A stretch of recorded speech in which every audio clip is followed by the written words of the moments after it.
much time. Off of your tape? Yeah. Okay, so when it gets like an hour. Add around to get everybody's name, address, and phone number. That's kind of a standard thing to do.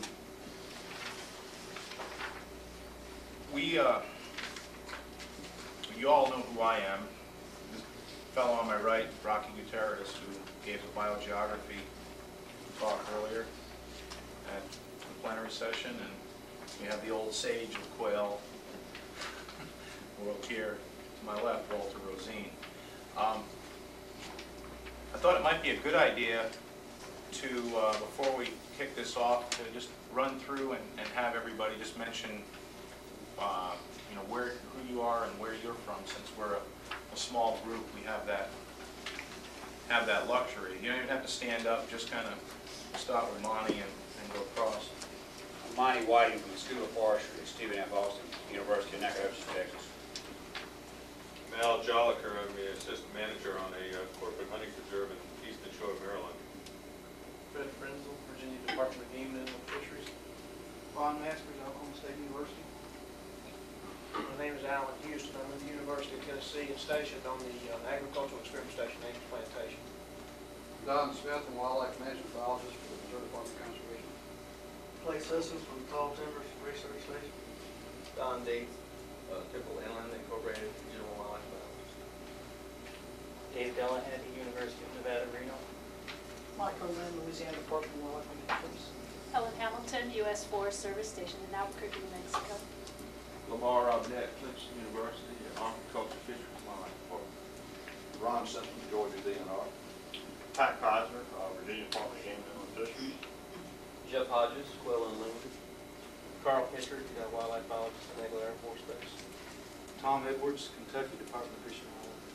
Kevin Kramer, Cedar Creek Land and Timber, Britain, Alabama.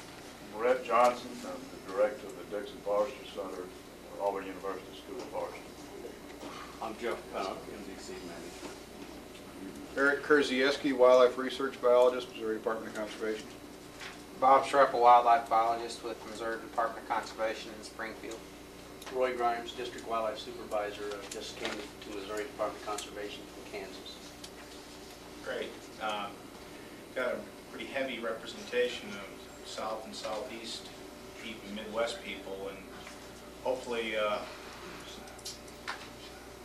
we got a couple of folks from out west, so we can get into some of those issues as well. What I thought we would do to begin with is we'll start with Walter, just to give a very brief overview of what his perception of some of the problems that we've been facing with quail management and forest ecosystems in the South and Midwest, and then I'll give kind of my perspective of some of the things, and then Rocky will talk briefly about some of the problems out west, and then after that we can get into working through some of these issues. Walter? I think one problem we've had in the Southeast is we've shifted our rotation systems in the forest from sort of a long-term rotation into short-term pulp.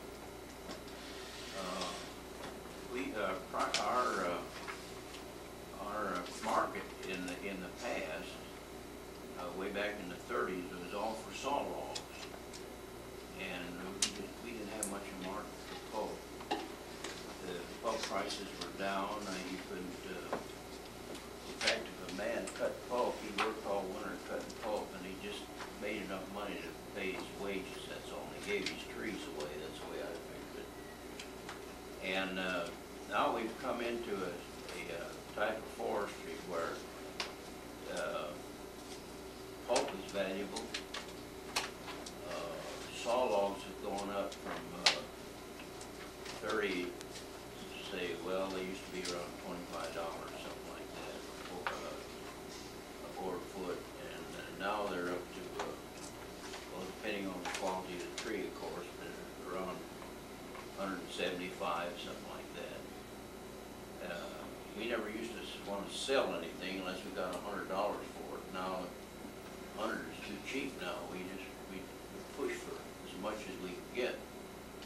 And then this has led to maximum forest production in the southeast. In place of open stands, well, we have closed stands. In place of having an open canopy for quail, well, we have a closed canopy for quail. That's one of the big problems. And then the other big problem is fire. We've had some problems with fire. Years ago, everybody burned the woods because we had open stock laws, and particularly in the longleaf section, they wanted to burn the woods so you get a fresh growth of grass coming up for cattle. And there wasn't any fences, and the cattle just roamed wherever they wanted to go. And now we passed a stock law, and all the stock has to be in a pasture, and we have improved pasture, so we don't have very little grazing in the woods. So it hadn't been beneficial for quail, but we've gone through here, and I think that's true not only in the longleaf section, but in the loblolly as well. Now, I'm not too familiar with hardwood as we have down in the southeast. We have a demand now for hardwood trees. We used to poison to get rid of them because we didn't have any demand for them. And now there's a fair market for hardwoods, particularly for veneer stuff. And now I understand that some of the hardwoods are being used for, primarily for fax paper, which is a big demand for that. In the years past, while we could sell a certain number of loads of hardwood if we sold so many loads of pine. So all of this putting together hasn't been too beneficial for quail. That's one thing that we have to sort of look at, if we can influence these property owners, landowners, whether they be plantation people or just private owners, to modify some of the forestry practices and permit us some undergrowth in the forest. And I think in the future, the demand for sawlogs will be greater than it has been in the past. Yeah, I agree. In just 2.5 years I've been in the South, those changes have been made very, very obvious to me. Of course, I haven't experienced it personally, but spending time in the field with people that have been on the land down there, it's quite obvious that just about every change that's been going on is a change that's been negative and deleterious to bobwhites. Additionally, and this is something we can get into later when we hit the particular problem, so I think that one of the big opportunities we've got is to coordinate and integrate quail management with red cockaded woodpecker management and get some of this endangered species money used to have a byproduct benefit for bobwhites, and that's something that I think is a real big opportunity, especially on places like different national forests and different wildlife refuges that have got targets, RCW targets, that are 400% to 500% above what they currently have now in the way of breeding colonies. So we have a lot of potential new areas that are going to be opened up and made much more suitable for quail and maintained long term in a pretty good woodland condition for quail.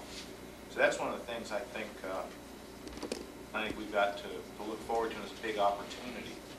But in addition to that, I'm not going to kind of beat that issue very hard right now because we can get back to it.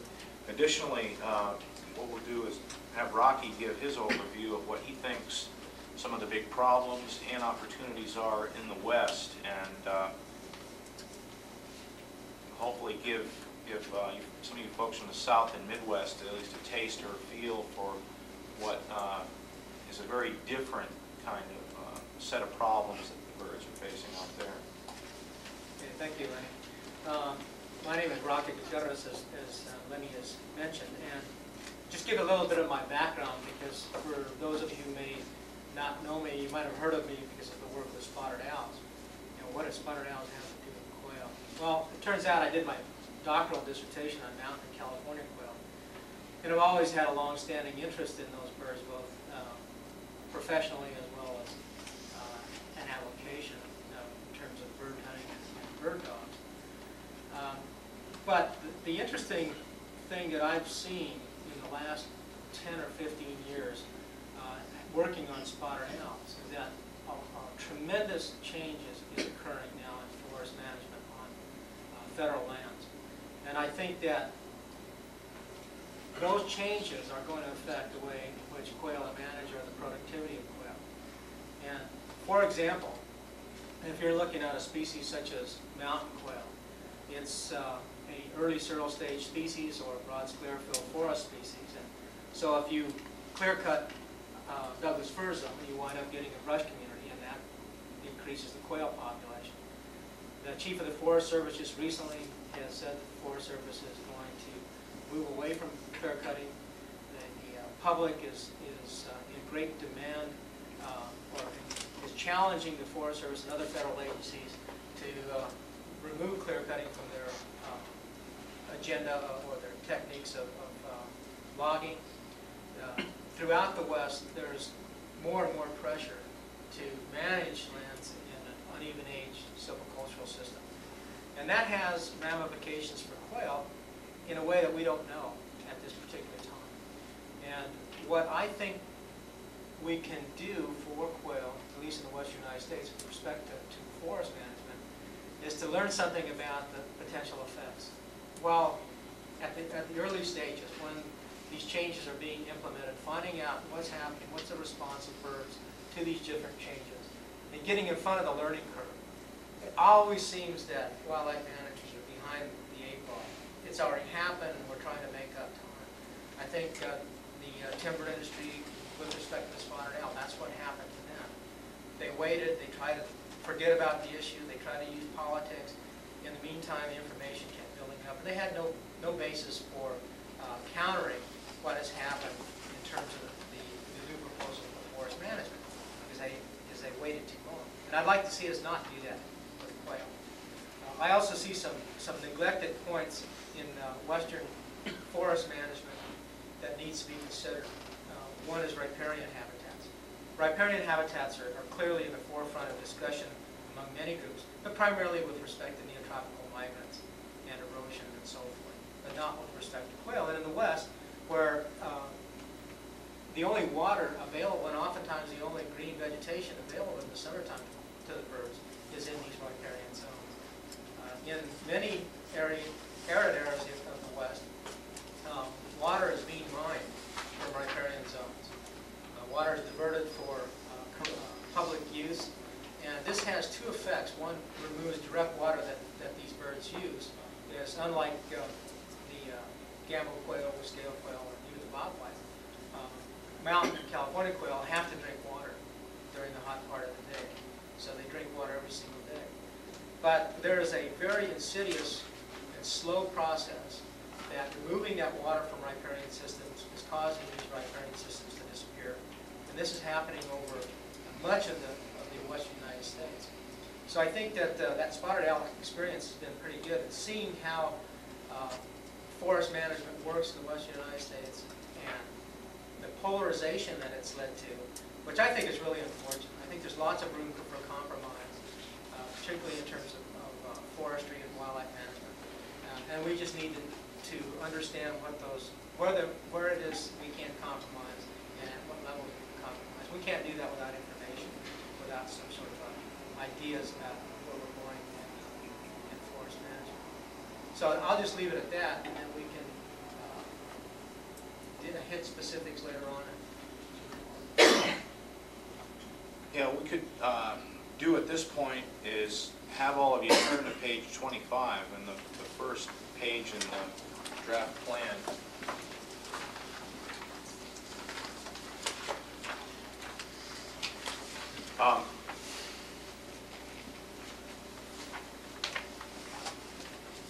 This is kind of a strange problem to start with because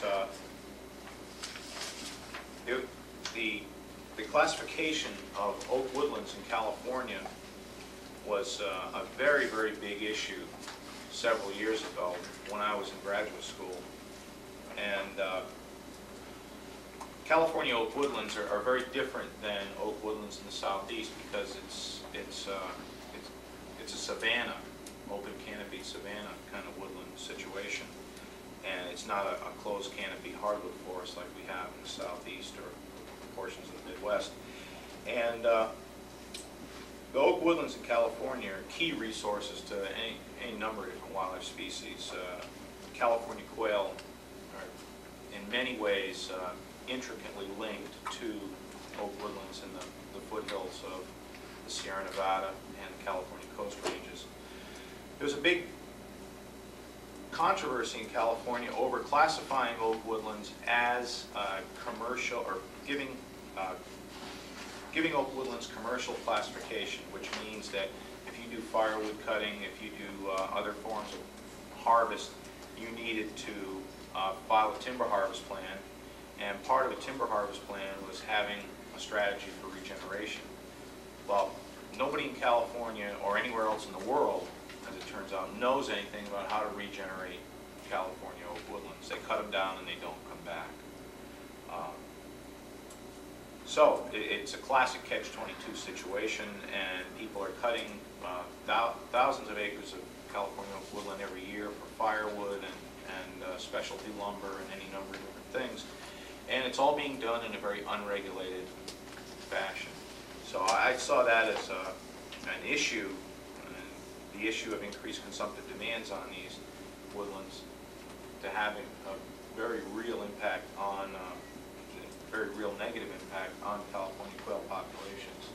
They, many areas of oak woodlands also provide key wintering habitat for migratory mountain quail populations. In the winter, the snows drive mountain quail out of the high elevation habitats, and in places they become sympatric with California quail. So it's a key resource for mountain quail populations as well. So that's largely why that issue is in there. Helen, I don't know if that has any implications for some of the things you're dealing with in the Forest Service in New Mexico. You may want to comment on that, being that part of the world. Yeah, most of my experience with oak was in Southern California, and there it was considered rare enough that it was very important to wildlife or recreation, that it had more significance, more from a recreation or wildlife standpoint. So I didn't see a lot of the commercial use that is going on here. And as far as like regeneration, the biggest problem we had was grazing of the young. And so we approached it from a grazing aspect for preserving the oak and oak regeneration, rather than the forestry aspect. And fuel wood seems to have been the most, as far as use, it was more fuel wood use. And that seemed to be fairly well regulated on the forest that I was familiar with. You may know, especially Rockhead, if you've been dealing with those folks more recently, may know some stuff that I'm not aware of, and that might be something I can look into more for you. But that's basically what I know about the oak situation. You know, Lenny, I think one thing we could do with this topic, and I think it would be valuable, is to generalize it a little bit to discuss the issue of hardwood forests in general. And the reason something just came in, just popped into my mind. When I was on the faculty at Cornell University, I was sitting in my office. I was like the first 2 months I was there at the university, and somebody called up and said, "Well, I heard you're a upland game bird specialist." And I said, "Well, yeah, I know something about it." And then for the next 20 minutes, I got this ration from this person that was totally irate that they had called up the Extension Service and asked for information about managing their hardwood forest. And so the person came in and told them, "Well, yeah, what you want to do is cut all these beeches down and get rid of all those wolf oak trees and just have these straight, the valuable hardwood species." And what happened was that they were very effective in taking away all the wildlife values of that person's property, and replacing it with a very commercially valuable crop in the future, because they're removing the competition, as it were. And I think generalizing, I think this problem of the California oak woodlands is very similar to the sorts of problems that many thousands of small landowners throughout the eastern United States face. And that is, what kind of information should they get? And are we providing the right information to them to actually manage these lands? I mean, a lot of landowners in California don't realize that you can't regenerate those. And they have a large holding, and all of a sudden it becomes valuable because people in San Francisco want to have a Saturday night fire. And so they cut it down. They don't realize it doesn't come back. Having that information, knowing that they can't regenerate it, may change their opinion. And so I think maybe we could broaden this a little bit to talk about issues such as cooperative extension. What kind of information do they give? How do we check on that information, and so forth? Because it's really been dominated in the past, I think, by non-wildlife people providing information to the general public. And as you well know, for most of you from the east, almost all land is in small private ownership. So does anybody have any ideas about cooperative extension and how they might be brought into this particular? Well, I think one of the things now, at least in the southeast and in our state, and I presume I think Alabama's right, the Forest Stewardship program, I think is doing some things that provide a lot better technical assistance. In essence,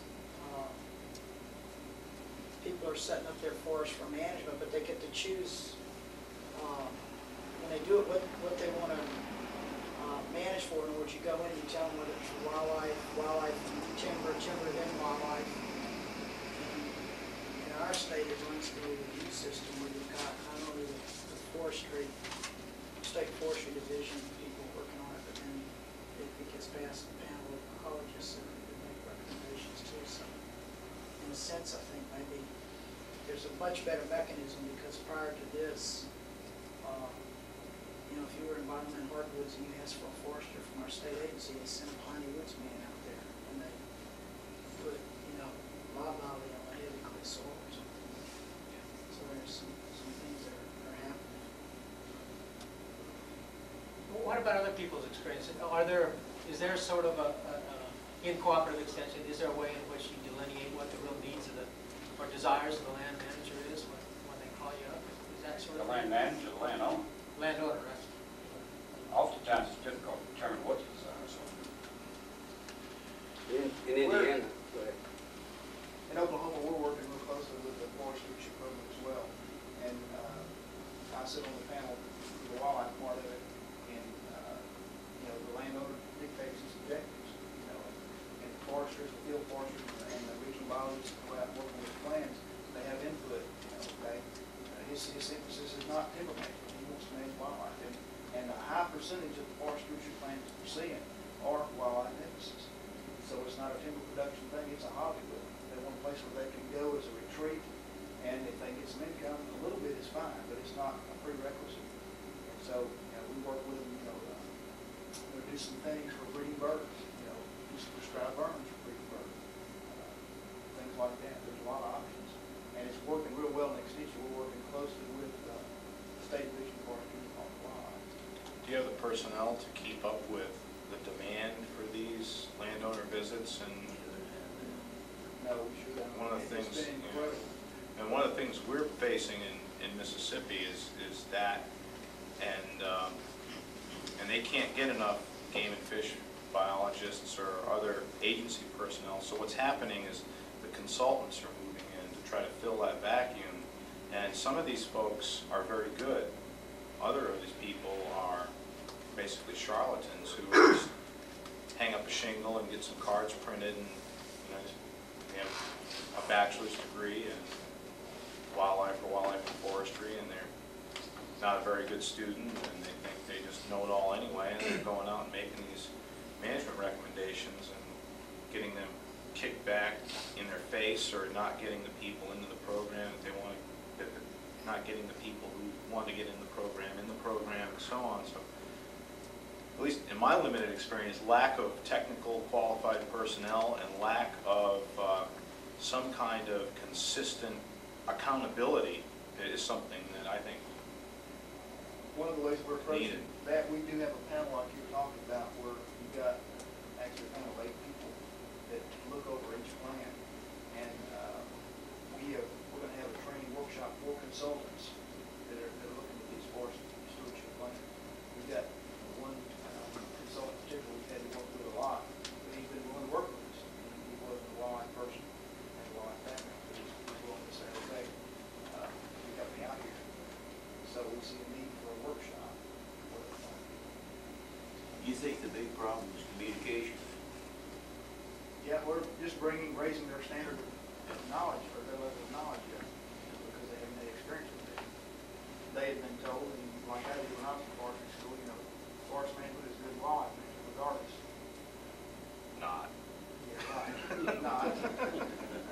I have to share Lenny's comments there. We've got some competent people. We got a lot of sheer time put with production. I suppose that's pretty good. So when they step into the arena and trying to tailor a plan for forest management and wildlife, the atrocious things, they lack the technical ability to do those plans. So they're prepared. One strategy I could see coming out of all this might be, I spent about 11 years with Indiana's DNR. I'm not there now. I was a district biologist. The district forester and the district biologist were oftentimes in competition with one another with private landowners. If the forester went out and found a forest tract that was borderline, if it wasn't 10 acres or more of woodland, he had to refer it to me. And oftentimes he didn't like doing that, because when I went out there, all of a sudden wildlife would be the objective. I think one strategy might be that we find out which agencies are communicating well, which ones have liaisons, if you will, between forestry and wildlife personnel to help give landowners more choice, find out what they truly want to do. That's a great point. Is there, oh, go ahead, Clay. One of our big problems in South Georgia and North Florida, we work with a lot of private landowners, and there's a lot of private consultants out there, and there's a lot of good ones, but there's a lot more bad ones. There's a lot of people getting terrible advice on forest management, and most of it comes from greed, sometimes from the landowner, but usually from the consultant. They're out to make a buck. They don't give a damn about the wildlife out there in most cases. They're going to be in there for a little while, and they're gone. If you know how to supervise a logging crew and crank a chainsaw in Georgia, you can be a forestry consultant. There's no qualifications whatsoever. I think some sort of accreditation to call yourself a forestry consultant or a wildlife consultant, that matter would be called for. That's a good point. Well, you're looking at a guy here who's made a career out of consulting. Well, I think he's qualified. But there's a lot of them out there that are not, don't have the credentials, and they just decide they want to be in the consultant business. There's a lot of people getting a lot of bad advice. How can we sell that idea, Walter? To really get timber harvested properly I'm talking about plantations now, or in general, I guess, is to market. And the way we mark in the southeast, the way I'd like to have it marked, is one dollar paid up above and one right down at the bottom, on the button down there at the bottom. And scale it, so we know exactly what's coming out. In other words, if I'm selling timber and I'm the owner, I don't want somebody else to put his hand in my pocket. I want to know exactly what I'm selling. And I want to know how much I'm getting before the contractor's close.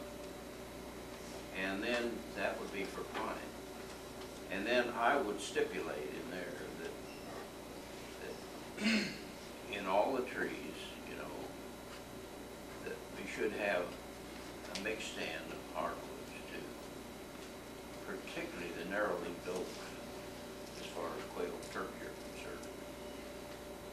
Now, that's the ideal way to do it, but in the past, in the late 30s and that, down in there, a forester or a logging man would come out there and he'd say, Bill, I've known you for years and years, and I'll give you $1,200 for this timber.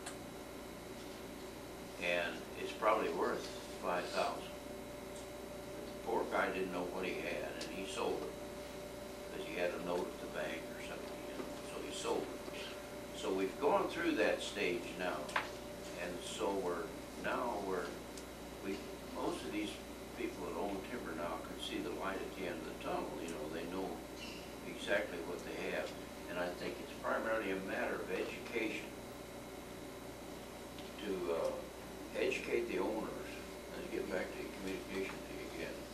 To educate the owners as to this tree is valuable. You know, and this tree, the seed from this tree is going to breed true. You're going to have two trees. You know, we're not going to have 4 trees out here. And we're not going to have too much clonortium out here, and so on and so forth. So I think in the future, if biologists and foresters, if we can get together and communicate, I think we're going to make progress in the future. I see it. I see that. We've gone through this dark stage now, and I think things are starting to look up. Is that it? Lenny, relative to communication, thinking in terms of the central hardwoods and the forestry stewardship programs, I think it's important to communicate among ourselves too. For example, in the CRP program in agricultural concerns, you've got one county allowing a wide breadth of things to go on that would benefit wildlife, another that is absolutely allowing nothing. I can see examples in the stewardship program where the level of TSI, which could be used in oak woodlands to encourage development of understory favorable to quail, might be used in one area and not in another. And I think we need to make sure we stress communication within and among the professionals, be they consultants or biologists and foresters, about the breadth of what really can be done with these programs to implement wildlife practices. That's a good point. Other comments? Another thought on strategies for regeneration that I've seen tried most just in the last 3-4 years. And it's been a mitigation thing where it's, say, the highway department has had to cut down oak. So they look at other land, for example, they look at Forest Service land, and they've taken local oak, the acorns, given them to local native plant nurseries or to universities to start the oak growing, and then put in a drip irrigation system to get them started. I'm not 100% sure on what the success has been so far, because as far as I know, it's just recently been being done. But that may be a strategy for if they have to start from scratch. Tubex is also having, I think, a real positive impact. It's ugly as sin on the hillside for some years, but it keeps rabbits and deer off of those young seedlings, and it gives them a chance to get up above the browse line. And yeah, that may be a combination. Can I say one more thing? Yeah, oh yeah, sure. Yeah, absolutely. You brought up the first point now about getting accurate information out of the landowners. I think in this information, I might rub some of you wrong in the wildlife field here. I've been here a long time, but in our part of the world, there's very little public land, so we're not, in the southern 2/3 of our state, we're not worried Forest Service land or anything. It's all private ownership. And one way that you're going to get wildlife across to these people and your information to them is also the dollar value that's hung on these animals now. And an integrated wildlife forestry program could bring them much more economic return than just a single forest management program. I think that there are several people have mentioned the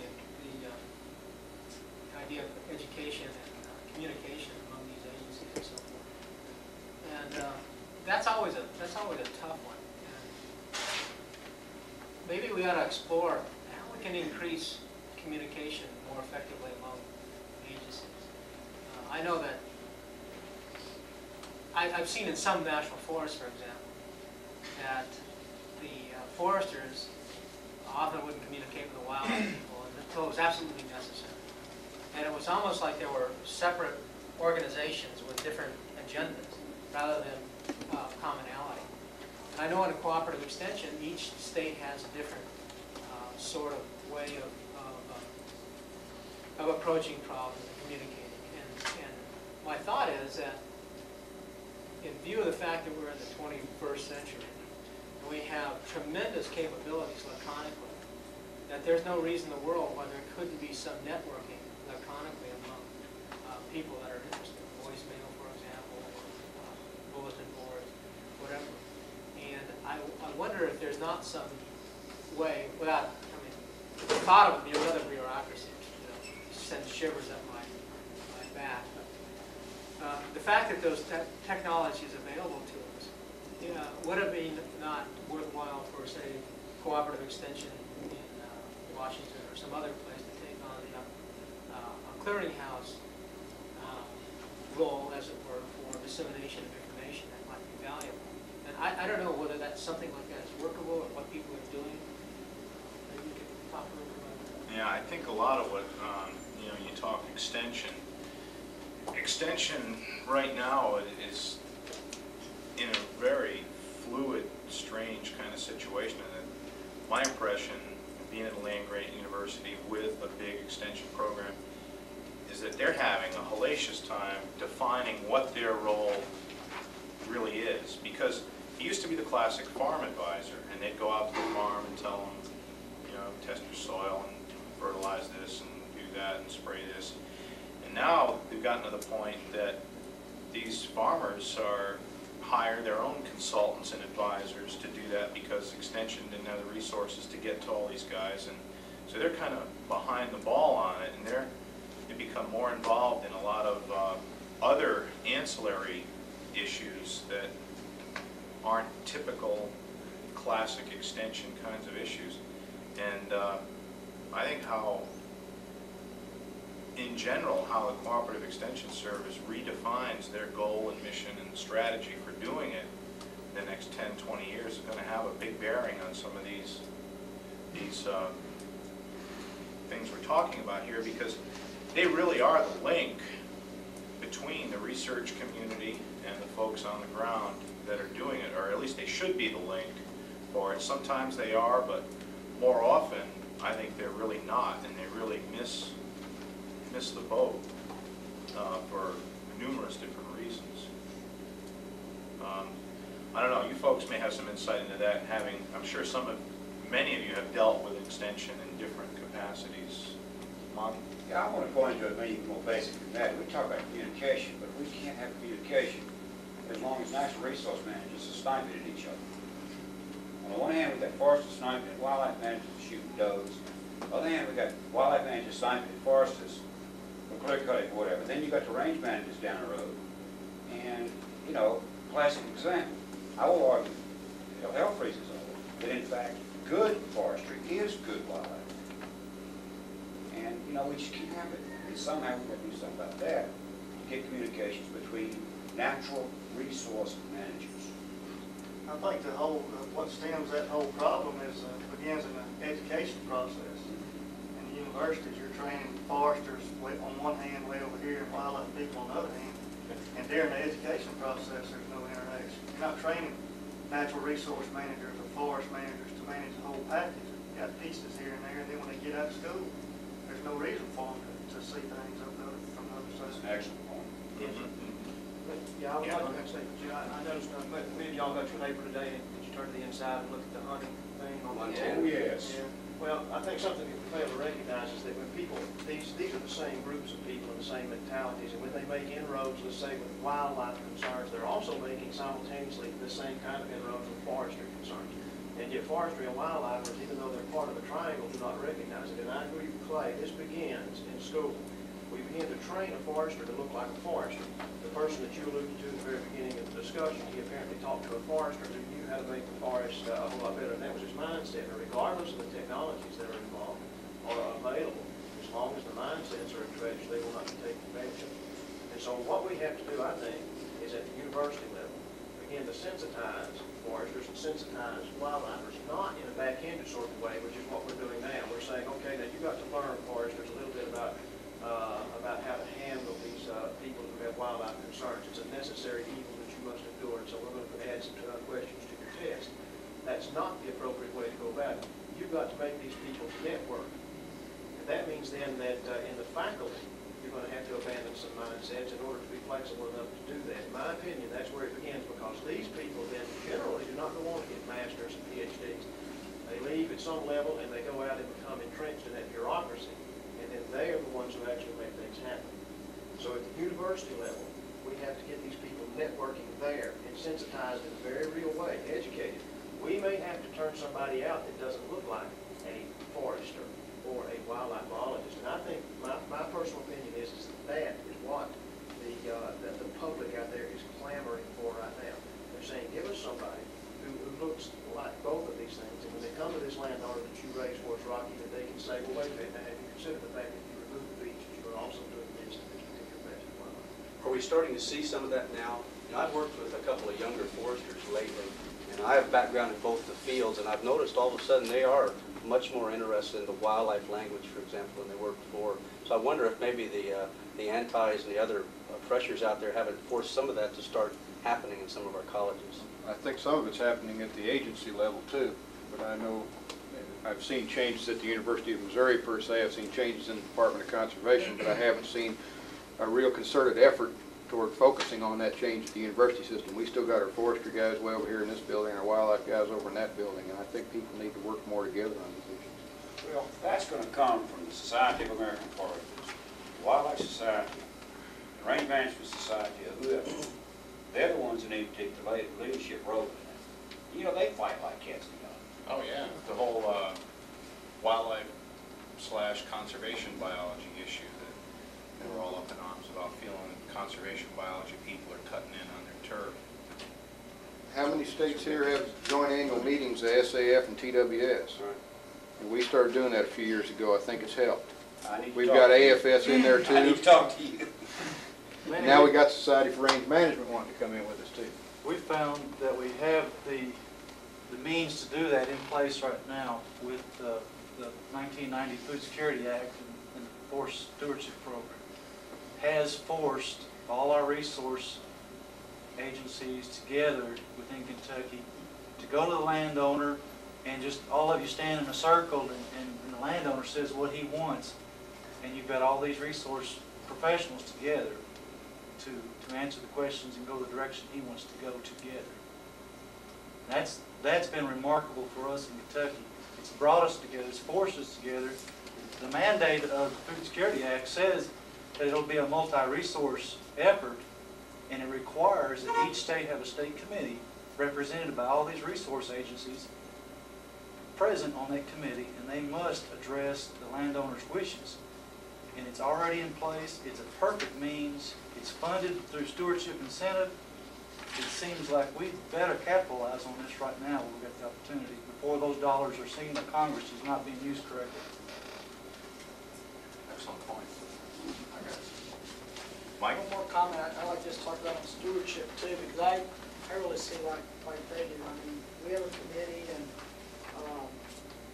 you know, it goes through everybody, and I just got 8 forestry plans to review last week for different people, and this can go to another biologist in our department. But one of the things that, in terms of stewardship, that you still need to see is I think sometimes to get the biologists, at least within the state agencies, to be able to do it, is it still takes, that's just one more job that, hey, we get to do. And for me to participate in forest stewardship, I only have so much state money. And if I take it away from my PR, I get 75-25.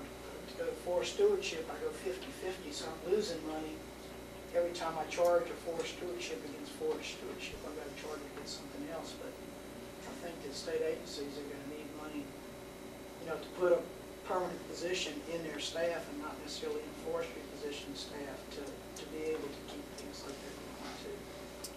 Those dollars are there. There's a percentage of those SIP dollars and forest stewardship dollars that are mandated towards administrative, and which can include employees, whether you're able to hire those employees with those dollars. Yeah, but if I can't increase headcount, I still have to come up with a 50% match.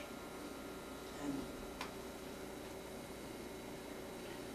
You know, Lenny, on the larger issue, I feel like we're jumping around a little bit. Maybe that's just as well that we are. Yeah, it's fine. I think this is working well. But I'm jumping up to item 2.6 or 2.7 or some kind of thing, I believe, without looking at it. I just remember some comments in there. And what I'm hearing in my own experience working with stewardship and trying to re-educate these foresters that are already out there and are already in place and are already entrenched, you know, in terms of the knowledge base that we've got to transfer to them, we've got to be concerned about, first of all, convincing them of what landowners want. I have foresters standing there, the landowner, the 3 of them standing there, the landowner will tell them I want quail, and he says, great, plant 700 log of the acre and, you know, clear cut everything in sight. In other words, they just can't lock out that landowner doesn't really want pulpwood production. And I think we've got to convince them of that, what the landowner wants, number one. Number two, we've got to maybe convince ourselves and also convince the foresters of the economics of what we're talking about. And, you know, that forester is trained basically like a stockbroker, you know, in a lot of respects. He's just looking at performing versus non-performing assets out there in the woods, liquidating non-performing, putting in performing assets. And I think we've got an obligation to look at economics and be able to say, if somebody out here was talking peach trees, well, let's be able to tell that landowner in some kind of way that's more than just pure vague bullcrap what this really boils down to, what he's talking, what he's talking about in terms of the economics. And then I think the other thing we got to keep in mind is until the technology catches up to the economics, in other words, if you don't have the market in your particular area to get a hardwood thinning done, who cares what the economics are? Who cares what the landowner's opinion is? It's not going to happen, you know. So I think those are three areas of education that maybe we need to educate ourselves on as well as the foresters, you know, as part of the whole package and finding those integration opportunities out there.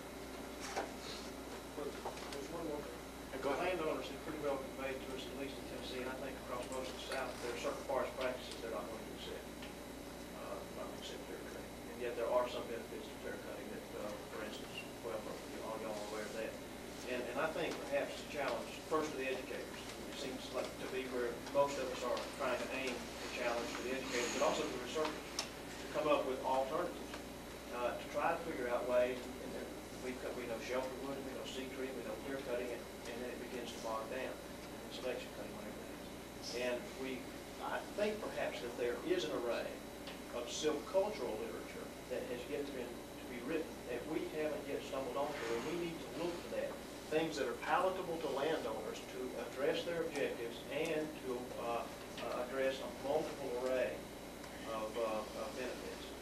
I agree. I gave a talk at LSU a couple of months ago on integrating bobwhites with RCWs, and one of the things I summed up with for kind of looking into the future is that we need to take a really critical look at some different uneven-aged forest management strategies in the Southeast. And there's a room was about half foresters, half wildlife people. They just read me the riot act. They came, you can't do that, we can't do that. I said, why not? Well, it's not cost effective, it's not this, it's not that. I said, well, you go into it with that kind of attitude, it's not going to work, but there are other alternatives. And I agree, and maybe identifying what some of these uneven-aged, offbeat, silviculturally offbeat techniques might have a lot of value and be a lot more palatable to a small landowner that doesn't get a big block of land nuked in a clear cut and then turned back into road line. Well, we're working on a research project, and I find that the foresters are a little bit hostile, and the wildlifers a little bit hostile, and the landowners love it and want to run with it right now, even though we haven't researched it to the point where we can say, well, this is something that's viable, will actually work, and will give this kind of a quantitative result. I don't care, I'll do it anyway. But the foresters and the wildlifers tend to be a little hostile. So I think we need to, once again, be flexible, and it comes from being in two separate camps, two jousters on two separate units, and we need to realize that we need to move closer together. You know, I had an experience that I think is valuable in sharing, and it points to the sort of issues that you're talking about. The idea of networking is often very difficult to get started. And the reason why is everybody speaks their own jargon. Foresters talk a certain way, we speak a certain way. When Roseberry looked at the old words that we use in wildlife management and the new, avant-garde words that the biodiversity types are using, you have to learn that language. And I agree with you. Reading the literature of the foresters really can give us some insight into possibilities, and then to challenge them about doing things differently. Because the classic example is clear cutting in Pacific Northwest forests. For 50 years, the forester says we can't do anything with clear cutting. And now all of a sudden, when their options are being removed because they've been recalcitrant, now all of a sudden they say, oh, we think we can do this, we think we can do this. So all these things are starting to pop up out of need.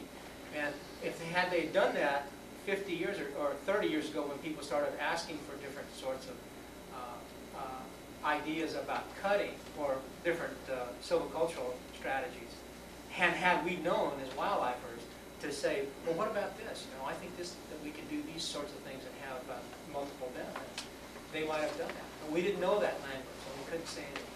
And now we're talking about individual tree selection, we're talking about uneven age silviculture, we're talking about lots of different things.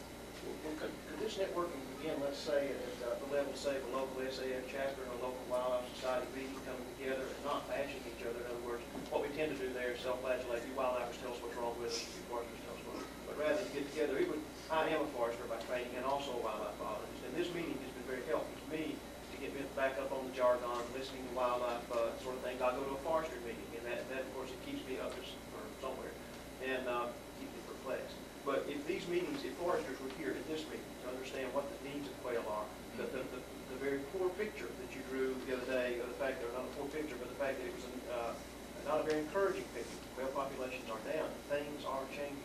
Because foresters, by the way, are those people who put concepts, embody them, and actually put them on the landscape. Yeah, that's great. They mentioned something right there, I was going to just ask for the academic community. How many people have degrees in forestry as well as wildlife? When I went to school, you got both. And I just wondered if there's a lot of schools that turn out wildlife people with absolutely almost no education in forestry fields. A lot of them. I know BPI and LSU in the past 10 years have both gone that route. Yeah, see, this is a case where I think it's positive that Mississippi's a holdout or a holdback because we do not give an undergraduate degree in wildlife. All the undergraduates get a forestry degree with an option in wildlife management or an option in forest management or an option in a new one now, environmental conservation. And so these guys can go out and go to work as a trained forester, or they can go to graduate school and do really well in a master's program in wildlife if they were good students. What's unfortunate is in our situation, and even the 2 years I've been there, the polarization is dramatically increasing, and that all the wildlife guys hang out over here and all the forester guys hang out over here. And now T-shirts are starting to emerge. You know, the Forestry Club has these T-shirts that say, with a big stump farm on it, says, "Cut all you want, we'll grow more." And we got really, as us guys in the wildlife department got very angry and wrote a memo to the dean saying that we thought it was in poor taste, and he thought it was great. And they've got a new one now that's keep a forester employed, kill a woodpecker, because the red-tailed woodpecker is a big thing. And so we've got that, but they don't, these kids, and I don't mean to say that in a derogatory manner, but these kids come in and they're not timber beasts when they start school, but after a couple of years, they really, really are. And on that mindset, they're just indoctrinated. That's not right. I mean, in your situation, it might be. In my situation, which is exactly the same thing, we have very little divergence. And That's I'm going to say it's coming from your family. I think you hit the nail right on the head. I think there's, being an academic and teaching at 3 different universities, I think that a lot of it has to do with the attitudes of the faculty and where they're coming from. I know at our university, which has got probably one of the largest, if not the largest, natural resources program in the nation. We have something like 1,400 and 1,800 undergraduates. There has never been a single cross seminar of a wildlifer talking in forestry or vice versa. And the same sort of thing. The students are totally polarized. We've tried to structure the curriculum such that our students have an option of taking a whole series of forestry courses. They have to specialize in some sub-discipline besides in wildlife. But they have options, and almost none of them do forestry. They all do range management, fisheries, something else. They don't want to have anything to do with forestry. And I think it's something that the faculty have to themselves overcome and just start to let down the barrier. You know, we're always going, I'm going to approach this from a little different angle, Rocky, if I might. We all have specializations. No way any of us are going to cover all facets of all disciplines. I'm not sure that what we're talking here can go the full route. There are going to be specialists here, there's going to be specialists in forestry, there's going to be specialists in wildlife. maybe we should analyze on how to communicate across between the two.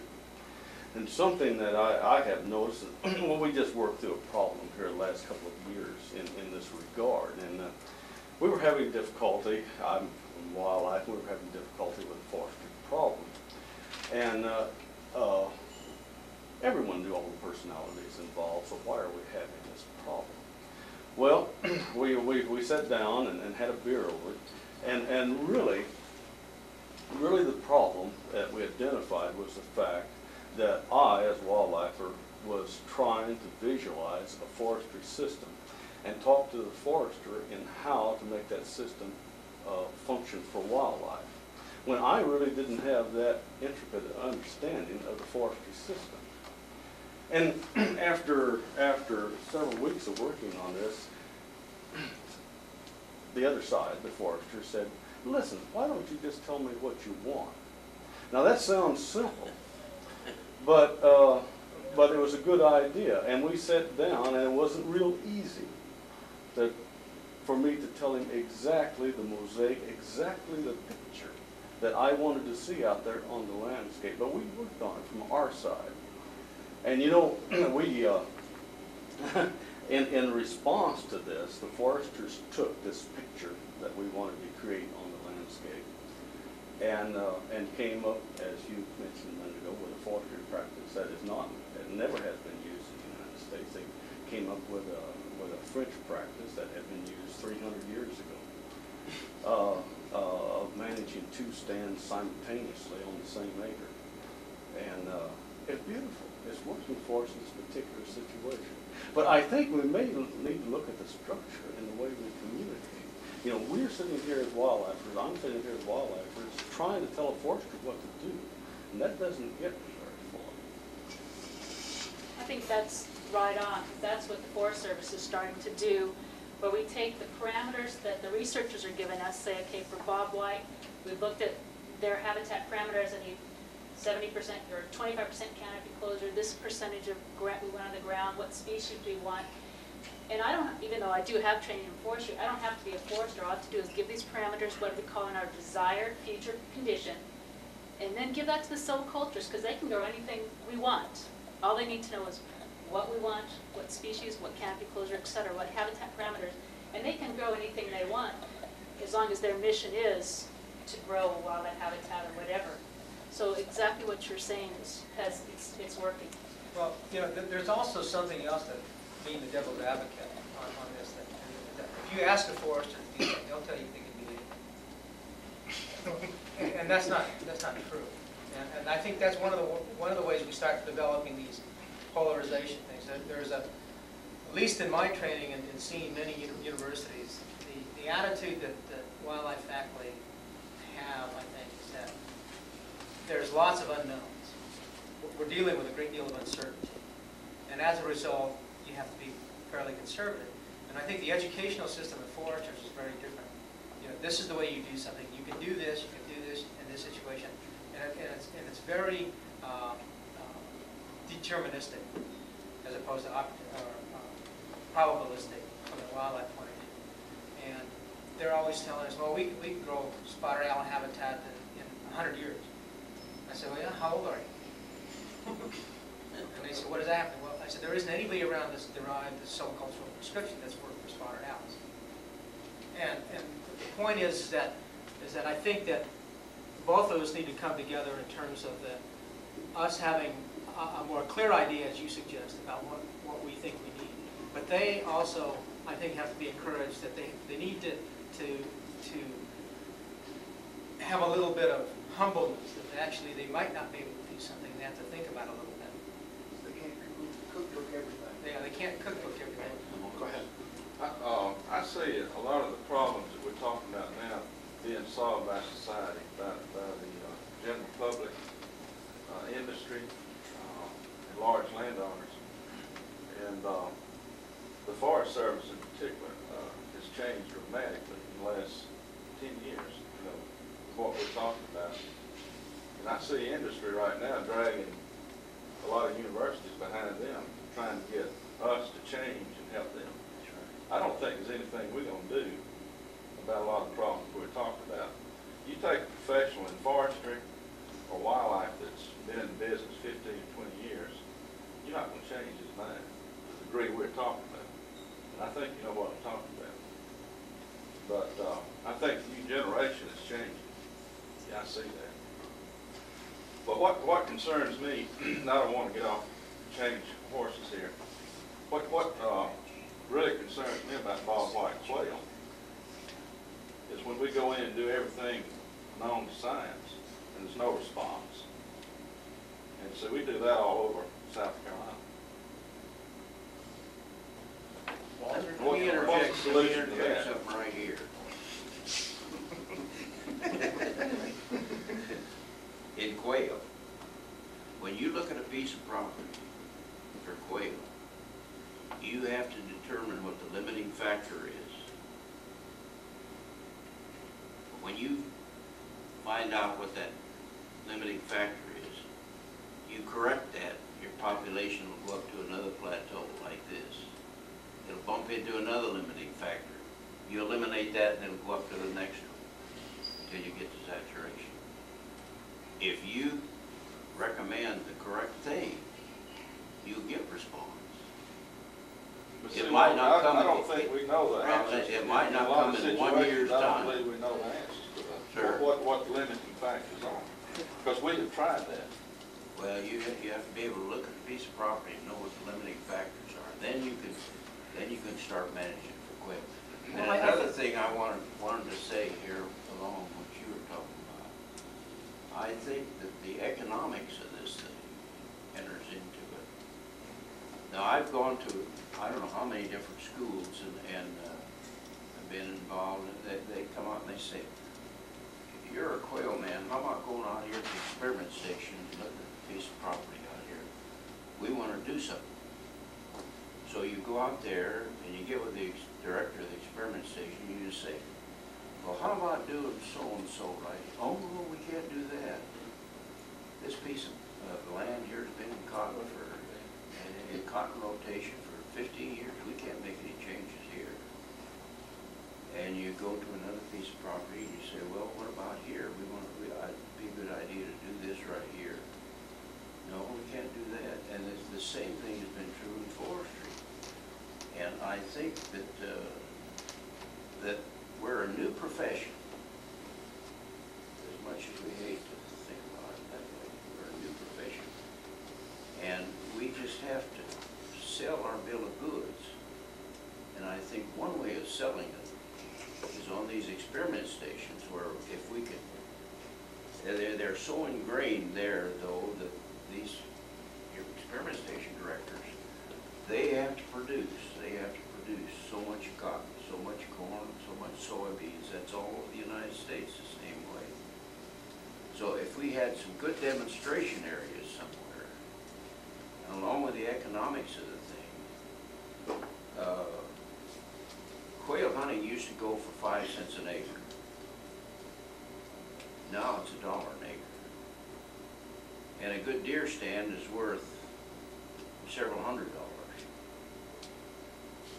Now there's a way to get in the back door right there. I think that the problem that you mentioned, there was no response. If you heard Nick's Southerton's talk last night, that's exactly, I think, it's a line that we have missed in North America, is that we have not done experiments with replication, be able to allow us to draw the inference about what works and what doesn't. Because if you do an experiment or do a modification and nothing happens, you don't know that was just bad luck, or you did the wrong thing, or what happened. You have no clue unless you have a control, and also several replicas. And that's a way of thinking that is the reason why molecular biology and chemistry and physics is way, way in front of field biology. They have been doing that approach for many years. And the power of inference of that is just orders of magnitude greater than what we've been doing in the past. So I think that non-response could be a number of, you don't know why it's happening. So without those experimental designs, I think you might never figure it out. There's some that we can never correct. We can try to offset climatic conditions obviously a factor. Well, certainly, yeah. Soil. Yeah, and decay and salt. Over the last couple of days here in those presentations, I'm more of a forest wildlifer, not a quailer, but I was impressed with some of the knowledge that we seem to have gained in the last 10 years or in the last few years.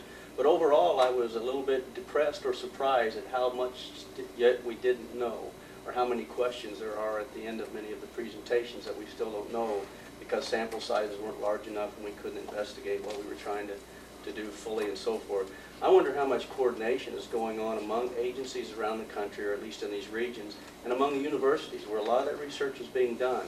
If some of the research topics are chosen just because that student or his professor has a specific interest in that area, or it'd be something that they could conveniently do, or if it's actually, there's a list out here of things we need to find out, and now you choose from those, and let's go. How much research is really relevant? Yeah, well, I think I can speak to the universities, that a lot of what's done in the universities is bootleg as far as quail are concerned. I mean, there hasn't been a single California Fish and Games funded quail study since the 1950s. Not a single one, you know. And everything that we've done in universities has just been bootleg. Where we had a student that was willing to starve, and we were willing to go out there and give them a few dollars for food or something like that. And that's how we did whatever we did in California. And I think that there needs to be some definite pressure put on agencies to motivate them to expend some funds for these kinds of experiments and studies. Because you're right, everybody is just kind of doing their own little thing, and it's interesting. A student gets interested in the problem, we let them do it. If they're willing to start, why not? The question I'd like to raise is, I don't know, maybe I'm building the gun again a little bit, but I think we've been talking on the same subject here for quite a few minutes, just simply that there is a gap between the forestry community and the wildlife community, and whether it's a matter of a fresh approach to education or simply communication, we need to bridge that gap.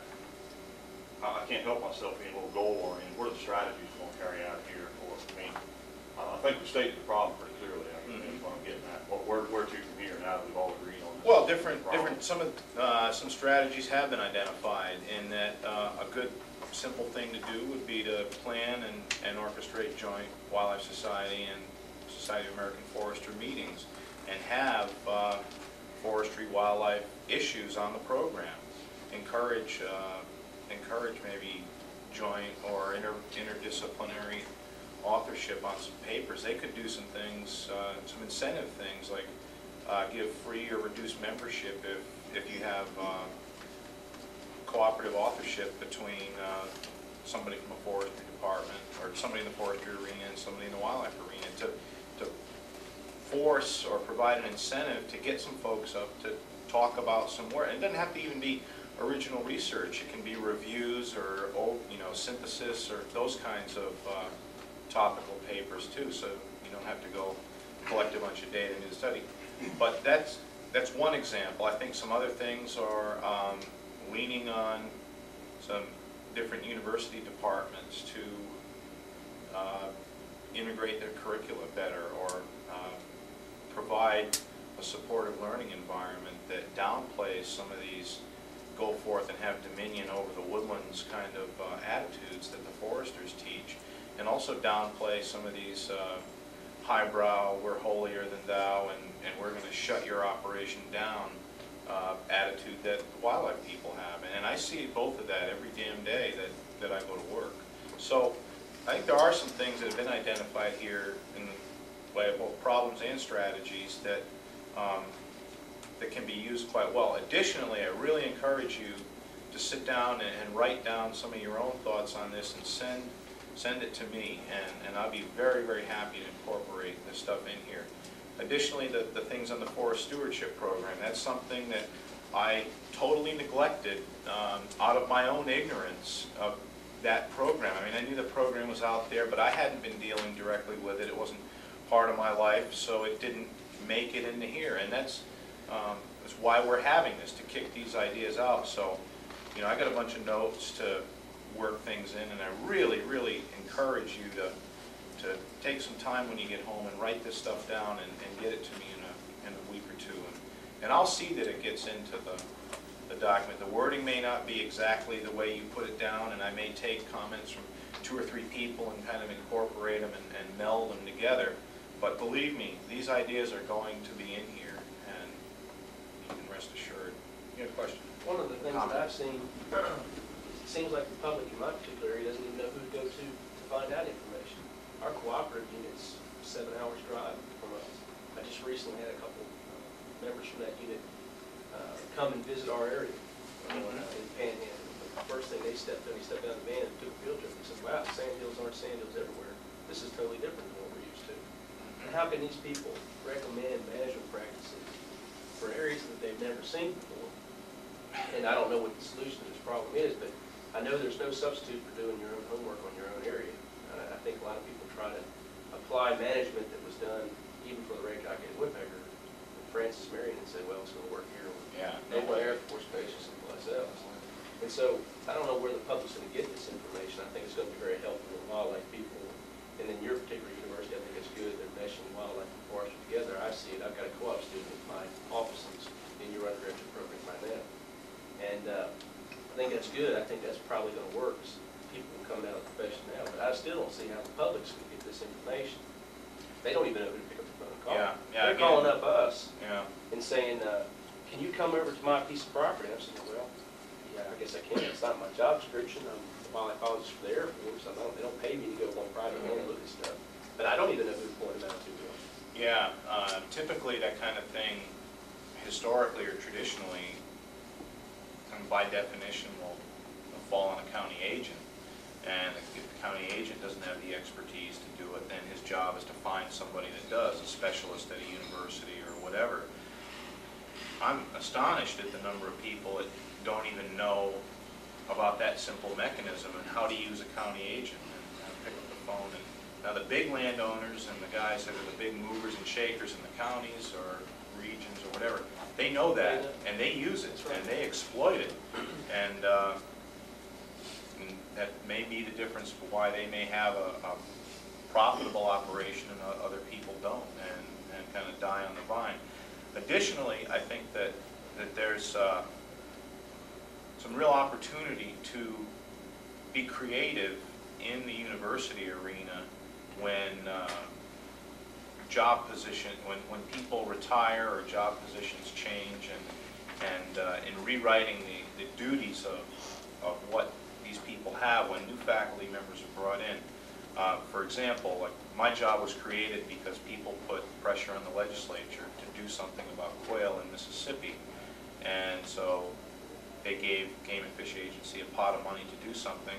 One of the things they thought they ought to do is fund a quail small game scientist at the university and support their salary and put a cooperative arrangement together. Well, it was just my department head, when he wrote my job description, he came up with 4 things I needed to do, or this person needed to do when they advertised it. And one of the things, and you never ever see this in a university faculty position, is provide technical advice to landowners on quail and small game management. And so through Extension and through the network in Mississippi, when people call county agents and they can't answer the question, it's kind of a chain of events happens, and eventually these people get in touch with me through the other specialists in the university, and I'll go do a landowner visit. And I do anywhere from 20 to sometimes 40 landowner visits a year to people. And we're seeing some neat things start to happen, and we're seeing some nice responses start to take place with some different landowners. But that one decision and one department head to have a part of this job provide technical advice, and I don't have any extension appointment, I'm research and teaching, but just that little thing, he says, yeah, I think this would be a good thing for you to do, or the person in this position to do. And it was up front when I interviewed and all of that. So that kind of creativity can go a long way, and I think we need to have more of it when the opportunities arise. Another thing I'd like to interject here is getting right back to what my comment to Robin is there In this wildlife business that I've been in, 2 and 2 doesn't always equal 4. I'd go out with a plantation owner and I'd say, well, now, if you did so-and-so here, why, I think it'll work out all right. He said, are you sure it'll do that? I don't want to spend that money unless you're sure it will do that. So it doesn't always equal 4. While you go out with a forester, and he can say, well, on this piece of property here, this block of land here, the site index is so-and-so, and if you keep this in trees, why, you cut 2 cords of wood per acre per year off of it, see?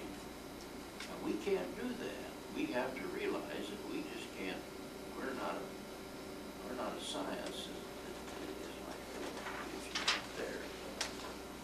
And we're just sort of on shaky ground, you know.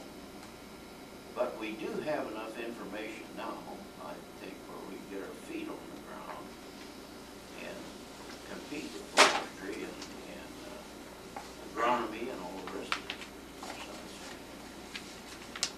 I have one suggestion on maybe a way to send a message to the academic communities in forestry and wildlife. You know, you're familiar with the organization NEPSI. Yeah. Well, we got another one that represents us, and that's the National Association of University Fish and Wildlife Program Leaders. It's the equivalent to NEPSI, and we're both represented in the subject. And you know, if this organization sent a real strong message to both of those organizations and asked for a response, it might do some good help. It could. I'll add to that and say that one of the big stumbling blocks of getting wildlife as forestry training is wildlife certification. The Wildlife Society itself and the certification requirements have caused a real stumbling block getting wildlife biologists as forestry training. Yeah, well, that's an issue I think's got some bearing on this. I don't know if I want to get into it here. I've got some real strong feelings on the Wildlife Society certification program and limitations. I'm stronger than you. But getting back, I mean, or keeping in that vein, or bringing it, bringing things directly into and having some implications for quail. When I wrote that in my opinion article, it was in the Bulletin last year about things we need to be doing to solve the bobwhite problem. One of the things that reviewers hammered me about was a statement there that I made to the effect that university wildlife curricula should include a course that has a major emphasis in upland game birds and upland game bird management, and a special elective course that students with that kind of interest can take. And these people that reviewed it said, oh, we can't do that, and our goal is to train general people, and the species specialist thing is a thing of the past, and that's an anachronism, and it's just, we can't do it, and we've got too many other things. But there are so few people out there that know anything about quail and quail management when they come out of school and have anything resembling a feel for special habitat needs of upland game birds. And I think it's criminal. And on top of that, just from my own perspective, one of the most valuable courses I ever had in my training was when I was at Humboldt State and had Rocky's upland game bird class. And this isn't something that pat Rocky on the back for necessarily. I don't even have to cite his thesis anymore. Yeah. Seriously, I mean, if there was one thing I took that had a bearing on my expertise as a wildlife ecologist and gave me something that made me employable, because I had an interest in game birds, it was taking that class. And I don't know of any curricula, very few curricula have anything like that. And that's one reason why we're in the jam we're in with respect to quail in particular and upland game birds in general. You look at the problem sharp-tailed grouse and sage grouse and other game birds are facing. And it's because these students are not getting specific training in the habitat and population ecology of that group of animals. So, anyway, I took some big heat for it, but insisted that we keep that statement in there. And that may be something we want to put in the section on issues applicable to all quail. Lenny, let me ask this. How many states have a state licensing board for wildlife and substance wildlife biologists? Let's not talk about wildlife side of it. Let's talk about something that's an official governmental certification. Because last time I went to my barber, I believe they had, well, they had been to school and they had a big, well, they'd passed some kind of barber's test and all that. And exactly what Clay said, these people popping out of the woodwork now, saying they're wildlife consultants. And they're not really. Walpole's type I'm talking about. Yeah. Is there any state that has a I don't know of any. Rocky, do you know of any? Now, there was an attempt to do that in California last year, but the problem is we've had some tremendous problems with, say, licensing of foresters. It turns out there was an independent study that was done on the effectiveness of the California Division of Forestry in the state of California. It was felt because of the licensing procedure, it put the commercial timber operators and the state of California Forestry Division so close together that they could not objectively review these things. And it was an incredibly scathing 30 or 40 page independent report about the ineffectiveness of that due to the licensing process. And as a result, the licensing attempt for consultants in California fell flat on its face. Well, there's a lot of landowners are reluctant about doing any wildlife work anymore because they've had such bad experience. No, I agree with you. I mean, I think it's a catch-22. On the one hand, I mean, how does somebody know whether they have the appropriate expertise and can really give them some good advice? And without knowing that, then they're reluctant to do that. Our department at Clemson just received a $5 million that is a combination endowment grant, and the benefactor is a large landowner, and that's what he's saying, that if we have the technology, we don't know how to deliver it. He's been stung so many times that he's given us $5 million to say, okay, help people like me.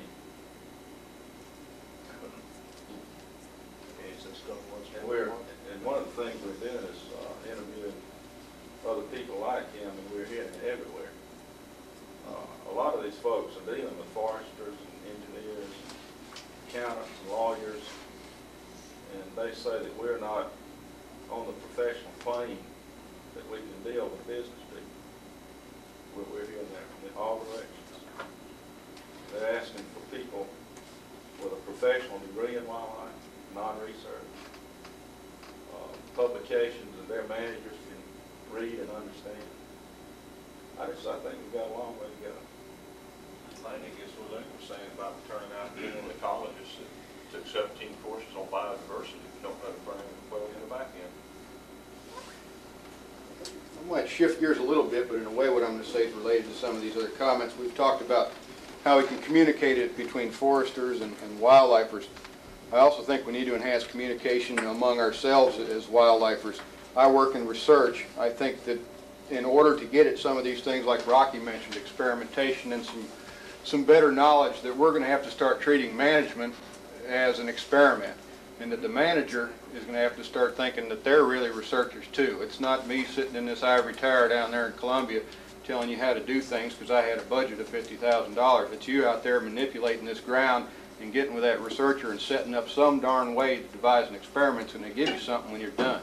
You know, we talked about moving into uneven age forest management, which we're going to do here in the state of Missouri, and I'm just appalled at the fact that we didn't have some type of evaluation tacked on along with that, because we're going to be a few years down the road and say, gee, we need to know a little bit about this. Let's give a few dollars over here and a few over there, and we'll get a student here and there. And I don't think we're going to have a structured approach to evaluating a lot of our major management systems, and that's just something else I'd like to see us contemplate as one means of arriving down the road 10 years from now in a little better shape. Yeah, I'd like to add something to that, and I'll point out again that I'm coming from an academic perspective. Even though universities are the source of research in most of our minds, the most human hours in the forest or on the prairie are spent by people coming from state agencies, really. And one of the most frustrating things that I see repeatedly, again from a university perspective, is the poor design of work that's done. Poor design of work that's done, carried out by state agencies. Not poor in the sense that the questions aren't good, but that the experimental design could be so much more efficient, in my opinion, without increasing human hours and without expending any more resources. Frequently, 2 to 3 times the information could be gathered from the effort than is gathered currently because of poor experimental design. And I think that the reason for that is because there isn't very good communication between people that are actively managing and people that are active in research. And a little bit of communication and consultation back and forth would increase the amount of information generated per dollar enormously. And, I mean, I would guess 2 or 3 times. That's just a seat of the pants guess. 2 or 3 times the information could be gotten. Several papers today were, over the last 2 days, were good, but they made errors, design errors that just wouldn't be accepted in a university situation anymore, with systematic sampling, for example, or improperly applying inferential statistics, or drawing conclusions that were not based on the things that they tested. And managers are, I'm trying to avoid sounding critical because I want this to be a friendly exchange. Don't get critical. I don't want it to sound like, I don't want to sound like I'm pointing my finger and saying, you're doing it wrong, we're doing it right. But there are always advances in methodology, including experimental design. And I don't see it applied often. And it could be easily, and all it would take is consultation back and forth. I'm looking at where Rocky's coming from. He said there was one quail study funded out of California Game and Fish in the last 50 years. But what if the managers were saying, I'm out here manipulating the habitat. I want this thing designed so I know what I've got when I'm finished. Not the researcher saying, wait a minute, manager, you need to make sure you evaluate this, but the manager being the one that's generating that, saying, I don't want to spend my time and money unless somebody's going to put the money into evaluating this thing. And that's where I think we really need to get over the hump. I don't think it should be adversarial, I agree with you. But unless we get the manager thinking that evaluation or / research, whatever you want to call it, is part of the entire process out there of making land management decisions, then we aren't going to get very further ahead than we are now.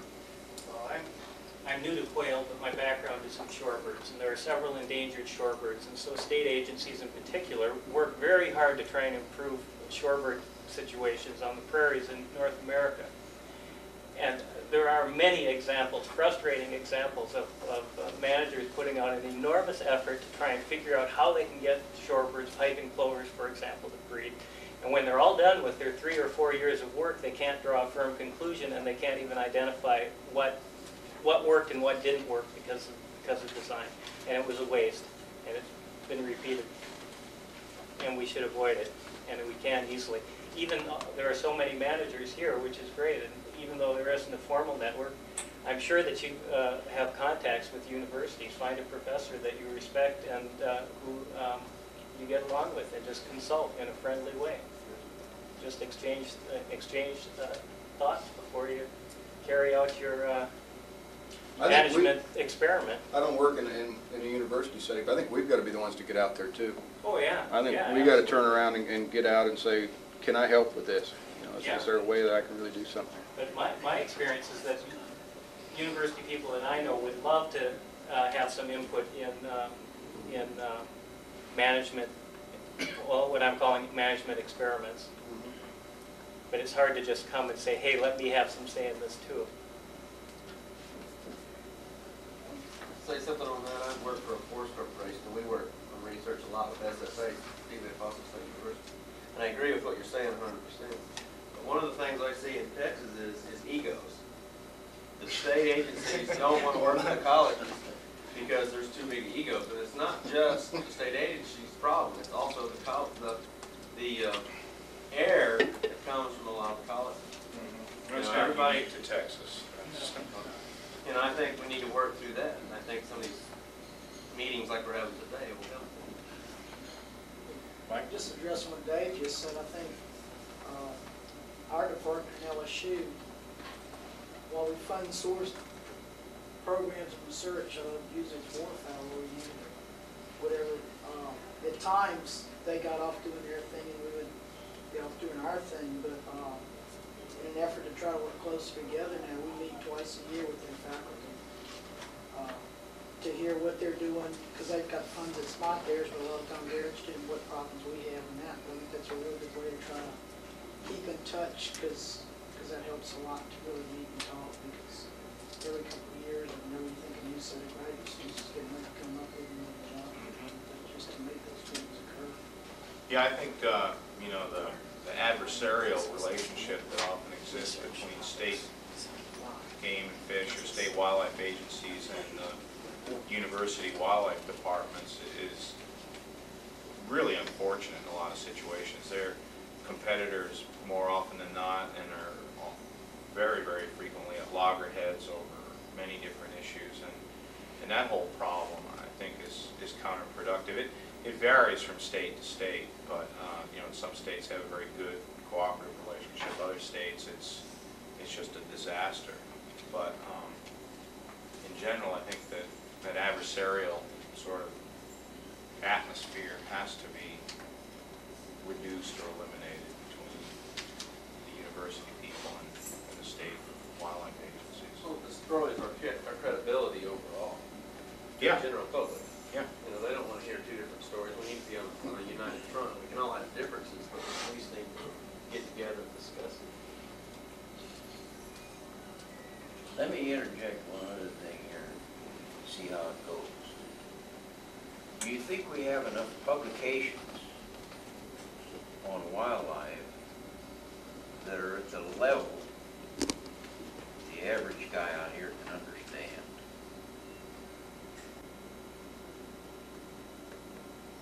I don't think we have near enough. How? I don't think we have near enough. I don't think we know what we have. I mean, every time I go to a new state, I'm amazed at some of the We stuff all they're get doing. together at these meetings and we give papers that are relevant, they're technical papers. And now what happens with this? We publish these proceedings, they go to all of us. We read the abstracts, I do read the abstracts and stick it back in the file. But what we come up with in research, whatever it is, needs to go out to the general public. Well, see, someone mentioned it earlier, but research is often aimed at a specific problem, and it's generally where the funds come from. You know, if somebody's having problems with the fire, or someone with range management, or something, somewhere somebody has a problem they want to address, and they want to know what that specific, isolated, focused event or series of events is going to do to the quail population. And so they go in and conduct a research experiment, either good or bad, and then come up and give the paper. It's highly technical, very focused, and yet what the landowner wants is not that. He wants a set of first principles, something that is interpreted from that, and in almost a pamphlet form, that from that you are beginning to seek first principles. But in my experience, teams are a little uncomfortable whenever you begin to seek first principles, because that's not where the money is. And sometimes administration and research enjoy roughly the same relationship as two dogs and fleas. You know, and I won't say there's two, but it's one of these situations where they want you to address that's very focused where the money is type of a thing, but the landowner's saying, no, give me first principles. Tell me what strings to pull, how to identify in a very easy way, or at least a cookbook way, these features, where the plateaus are, and which feature I need, what string I need to pull to make the population jump. I think our role as wildlife biologists, though, is to take the research information that we learn at symposiums like these and be the liaison between the landowner or the common Joe. I mean, I believe that's our role as biologists, to be able to interpret that information and present it to the landowner in a common manner so that they can use it, or we can pass that on to them. I don't think we can come up with a cookbook style publication at all. That's been a problem where I'm from, just to change gears. That's been a problem where I'm from, just to change gears a little bit on deer management. Some of the books were written for deer management, so, you know, spiked deer being inferior. I've got people all over the place wanting to shoot spiked deer. Our deer are born in September and October. You know, they're yearling deer. And it just doesn't even apply. And it's that information, that cookbook type management, that it gets out to the public through, you know, a book that was written in Texas, and people are grasping at straws to try to read something from my area. And they read that and say, okay, this is the answer, this is what I need to do. And I think it's important. I think we need to get the information out. And I think you're right. I think it's our responsibility to do it. But there's just not enough out there for them to look at. They're just grasping at straws. You know, But it goes back to the same problem he talked about. We don't know what's out there. Yeah. And I think that's a key role of the National Extension Program. Jim Miller and his crew up there provides something that says, okay, you got to convince of the materials that are out there. So everybody has to reinvent the wheel themselves. One thing I think that would work really well is like a state wildlife agency or the Forest Service does a research project or funds a research project, contracts it out or whatever, and it's done and the results are in. I'd really like to see the contract have stipulations that not only will you publish it in a peer-reviewed journal, but also that you'll publish a summary or popular article in the hook and bullet literature or some of those general kind of magazine popular articles, because you can just, you know, the number of people you can reach with some of those things are just incredible. And having written a few of them in the last couple of years, I can't believe that, you know, my water meter man puts a little note on my bill that says, saw your quail article and really enjoyed it, used to hunt them myself in my younger days. And even the foresters read that stuff. And I published something in Journal of Wildlife Management that took me 4 years and all this stuff, and nobody reads it. And it's such an effort. I sit out in an afternoon and write something up and send it to a magazine. It comes out and everybody at the university sees it, and around the state. So the impact of those publications can be really, really profound. And I had no idea until I got mixed up in a little bit of it myself. You know, one thing that's it's important from the perspective of land managers and agency people is that they can direct some mild form of pressure towards deans of colleges of natural resources in your state that they consider this a significant contribution, and that is publication of popular semi-technical material. And the reason I say that is because right now, if you're on a faculty university, you will not get tenure if that's what you publish. You will only get tenure if you have peer-reviewed, published papers in international journals. And so, but if there's pressure there, and they say this is important, then you can be given some credit for it. And if that's something that a young faculty member or a faculty member perceives as something that will benefit them professionally, they'll take the extra time. Because it doesn't take very much time, really, to write up some popular outcome of some of the research that we've done. But there's no incentive at this point in time. So I think it works the other way, that there can be some subtle pressure, not brought to the researchers themselves, but to the deans that make those tenure decisions, or at least have often the final say in that. We're getting down to the last 20 minutes or half hour. This a lot of this talk is focused on communication between the forestry professionals and wildlife professionals and that type of thing. If we could come up with one or two basic kind of action plans or something that are a couple of the most important and potentially productive things to do, what do you folks see that being? What? I think a letter to NAPSIC and to the organization of, what is it, Lamar? Yeah. How do you, I can't remember. I don't know. It's National Association of University Fish and Wildlife Program Leaders. Right, and then what's the NAPSIC? NAPSIC, Forestry School. National Association I of never Forestry. did know what it is. Forestry School Administrators. But they're both going to be at Facility in a couple of months. Beware. But the National Organization for Land-Grant Universities, that's where all of our business kind of converges.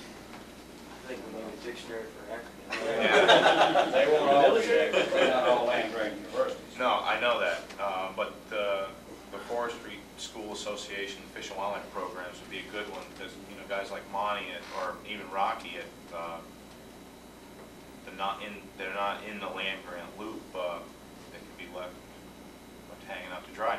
And those programs are the ones that have the most students. I mean, they are, by and large, usually the biggest natural resource programs in the country. But drafting some form of letter to them stressing.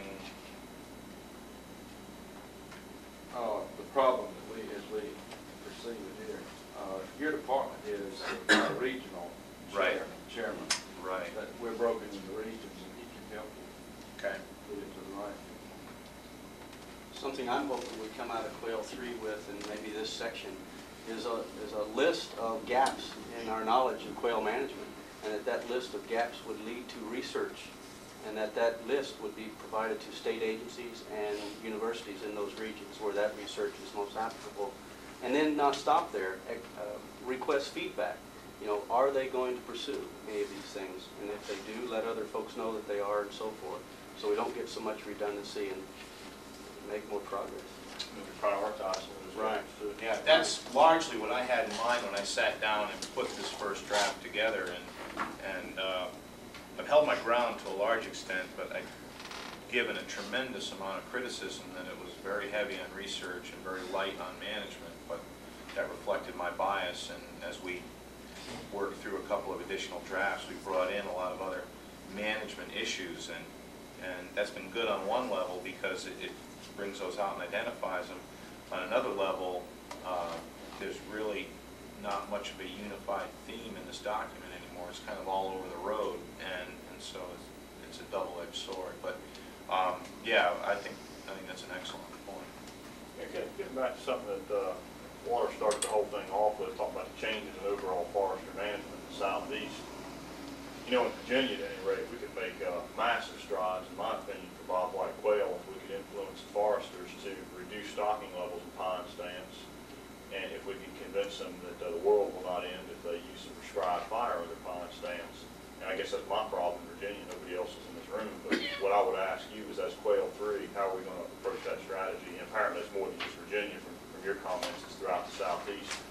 How is Quail 3 going to facilitate that? Those two dual things. Yeah, overstocking and lack of fire are just tremendous problems that we're facing all over the So how do we facilitate the increase of reduced stocking and the increase of prescribed fire in the southeast? Practically speaking, how do we get it out there? Someone else in this room made a comment earlier, and they're very accurate. I think it was Rocky, that basically talking about the southeast, and right here, Ron, you mentioned something about South Georgia. It's all NIFs, you know, non-industrial private landowners. That's all it is. We don't care if we excuse, you know, I'm not picking, but U.S. Forest Service is irrelevant in the southeast, you know, basically.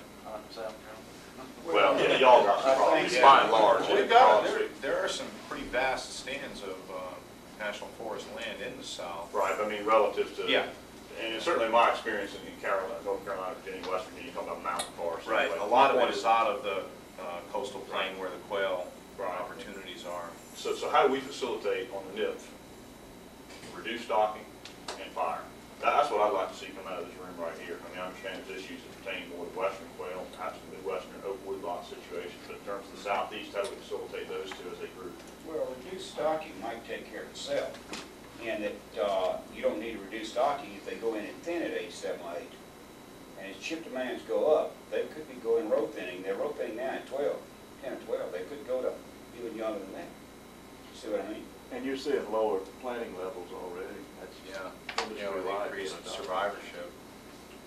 Well, we're certainly seeing that too, but I guess it'll vary, you know, again with your markets, and maybe we're powerless to do anything about it. Maybe we just have to roll with the punches, but I would like to see if there's some way that we can influence it. I've seen some papers, one of George Hurst's papers, Warehouse is doing, in my opinion, a wonderful job. It's not being done. Maybe industry in Virginia is a lot more progressive than the Department of Forestry, which I think is the case. Yeah. And they back in 1960, my way of seeing it. I've seen some Weyerhaeuser stands myself in Mississippi that look like quail plantations that grow in poles. And, you know, maybe there's nothing we can do. Maybe that's just the economic realities of land management, and maybe we cannot have an influence on that. But I would like us to, if there are strategies, Well, the think one thing that's, that they've reduced the stand on is the fact that we've got a much better quality tree now that we plant than we had years ago. Years ago, the Forest Service used to pay so much a bushel for cones, and they, you know, these old wolf trees made all the cones, and that's where they came from. So as a result, we had a nursery stock that was limby, and it was just forked and everything else. It just wasn't any good. And now we have all these improved stands, improved stands and blah, blah. And then you can plant them more open than you did the others too. Of course, in longleaf, the fire is very beneficial there after about 3 or 4 years. Lenny, he just mentioned, I think one of the keys to getting a private landlord to do anything, we said it before, is economics. And we've got to get across the economic value of wildlife to landowners, private landowners, maybe not Forest Service, but private landowners. In a lot of cases, get them to do anything. They would like to be altruistic and have that hunt for their families, but they can't afford to do that. But if they see some real economic return, they can afford to do it then, and they will make concessions in that forest management program to do so. Especially if we could quantify the losses on the forestry side. We can say you're giving up 50 cents an acre in terms of annualized net present worth, and you're gaining a quail lease or what have you worth $2, and you got $1.50 in net. If we can quantify it, a good quail lease, wild birds, you can just ask your own figure and find people that would pay it. Deer leases down that way are going for $20 an acre a year now. My goodness, that's more than they growing in the timber. But don't forget the intangibles, because a lot of those little landowners especially, they're not really interested in these economics, they're interested in intangibles. Well, yeah, sure. You can't get them to cut trees with a long burn in the woods in a lot of instances. well, yeah, it may never happen. But if you can show him on paper where the long run, he's gonna gain as much, if not more, from wildlife, and including in his forestry, and he's just growing trees, he'll do it then. He's got a fellow comes up and says, if you've got some good honey, I'll pay you $20 an acre. He's gonna say, what? I got 300 acres, and I can get $6,000 for it. I've got people though that are large landowners, that are professional people looking for places to put money that aren't interested in increased liability from having people on their property. So they's waiting around. Yeah. And I know a guy that writes a check to the King Ranch every year for $96,000 so he can quail hunt on one pasture. That pasture's 12,000 acres, but still. There's a plantation in South Georgia that used to get $30,000 a week for wild bird hunting. They up to 40 now. But you know, Linda, the thing is, the largest single landing practice in the southeastern United States is forest landing. And quail are crashing in the southeastern United States. I think the person in this room that doesn't think the overwhelming factor is habitat. And I think most of us know if we reduce stocking, at least with tiny, or hardwood, let's get back to where Rocky started off with some fire there, we got quail habitat. I mean, it's just been proven for generations. And how can we facilitate that happening? And if the answer is nothing, then this is great. I feel warm inside. We've had a pleasant conversation this afternoon. But if we can do something, if we can impact the landscape, then we can go back to our constituents and the people that got you your job and say, look what we're going to accomplish in the field, on the ground, acre by acre, year by year. Or we can say, we're going to go to a TWS meeting next year and communicate. That's great, but can we do something? It is my challenge to this group and all of us as professionals. Lenny, speaking on behalf of Quail Unlimited, I know that one of the initial reasons that Quail Unlimited got involved was to be able to do this very thing, is to take the actual techniques to the people that are involved in Quail Unlimited, who are the landowners in the non-industrial private forest, and give that information to them. Now, whether they've succeeded in that very well or not, I can't say. I'm new with the organization, but I do know that it's our goal to do that, and I can see us playing a major role in providing that information. And it should be up to each individual regional director, because what works in Virginia doesn't work in Missouri. And I mean, you know, the guy that's local needs to be the one that's overseeing and pushing these habitat projects, because they're the ones familiar with what works in their area. Exactly. No, and I agree. And you know, I get down on Quail Unlimited. In some cases, they're doing some really great stuff. In other cases, they're really missing the boat. And a lot of it comes down to the vision and expertise of regional directors and coordinating chapter activities and providing chapter advice or advice and technical advice to chapters. And even if they don't do it themselves, they can line up the people who can do it. And I've seen some great things work. You know, I've seen some major absolute disasters that never went anywhere. So, yeah, that's something. And I'm gonna, you know, next week go talk, give a report to the membership at QU about this planning workshop, and they're supporting my involvement with it and so on. So, I think that they've got an incredible opportunity and, as well, a very important obligation as one of the leading private groups with Quail to take some of this and run with it.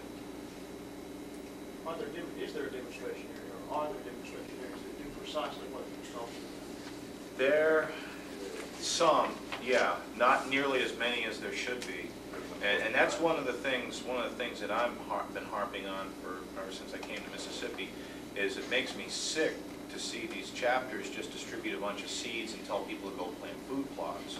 I mean, it's an absolute unmitigated waste of time. When what that chapter ought to be doing is getting their hands on a 500-acre, 1,000-acre, 2,500-acre parcel of land and cooperatively managing that as a demonstration area to say, if you want your land to have quail, this is what it's got to look like. And to take local people from that county or that region to that area, do tours, do field days, do the dog and pony shows, and get those people out there and say, if you want quail in piney woods, damn it, this is what your piney woods need to look like. Demonstration. But one step beyond that, take a demonstration working farm and say, okay, not only does it have to look like this to produce quail, rather, here's a farm that's producing timber and quail. And here are the trade-offs. We're losing some timber, but we're gaining quail. Here's what the lease looks like, the farmer, and this is the key. The farmer comes out ahead in this scenario. If you could build a demonstration area like that, then perhaps you make inroads. I think just having a place to say, this is what quail habitat has to look like. The farmer in the back of his mind saying, well, how do I pay taxes? Yeah, I agree. We run a lot of people through tall timbers every year to look at, you know, good quail habitat. We maintain roughly a bird an acre and a half for the last 20 years, but we spend $200,000 a year doing it. You know, most people that come see that place are not going to be able to do what tall timbers does and quail or what any of the plantations do. We got to get back to the regular Joe and start looking at trade-offs and what they can do without giving up too much, without spending too much. And if you can, have the farmer tell them how he did it instead of you telling them. Right. Well, the man from England had a good point, and I think it's a point. See, he takes 10% of his land devotes to quail. That 10% happens to be the least productive for various reasons. So he's not losing too much agriculturally. He's gaining a lot, perhaps, in terms of his leases. And I think the same thing could be done with timberland. I'm just positive of it. You could have longer rotations. You could have a slower growing lot or wider spacings and all types of things if you can lease for the prices that we're talking about for wild birds, as long as our hunting clientele remains with us.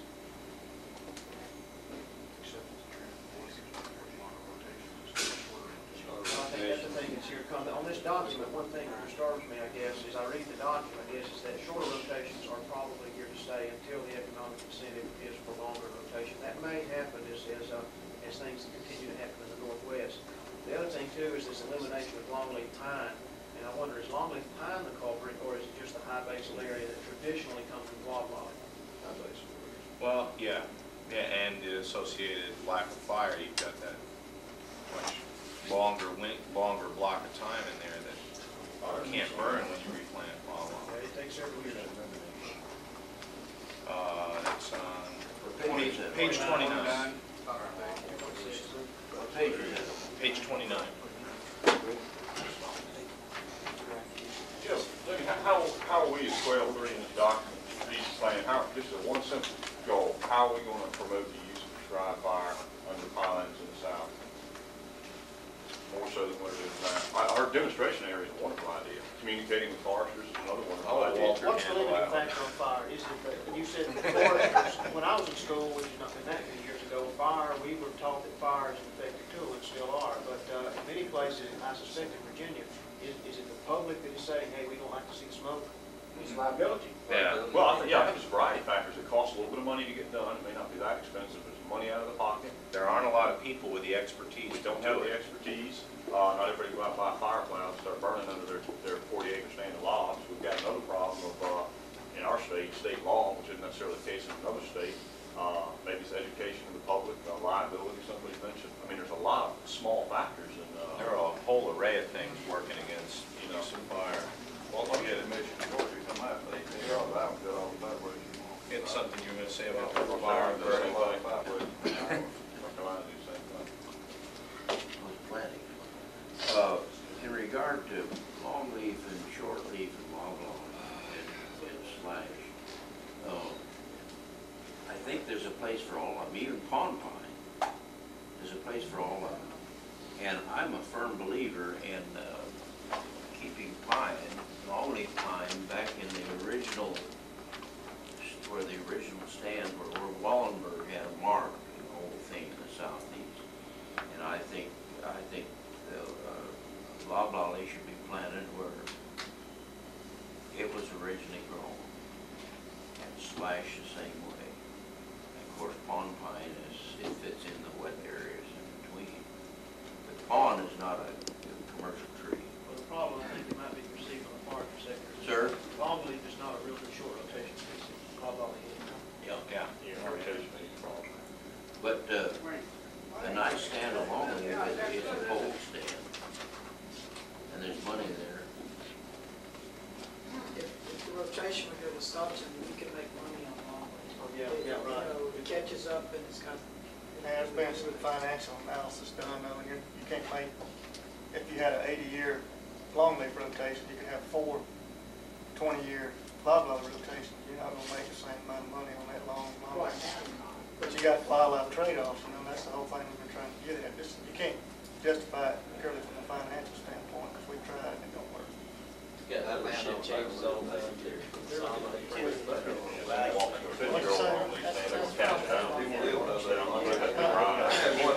Wait, just a couple more comments, one, and then, Go ahead, and I'd like to.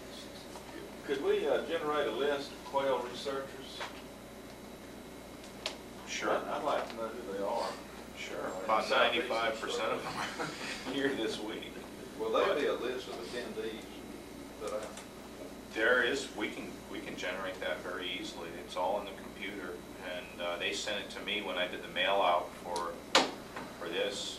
Yeah, I can talk to the registration people and Get the lake people on that. yeah.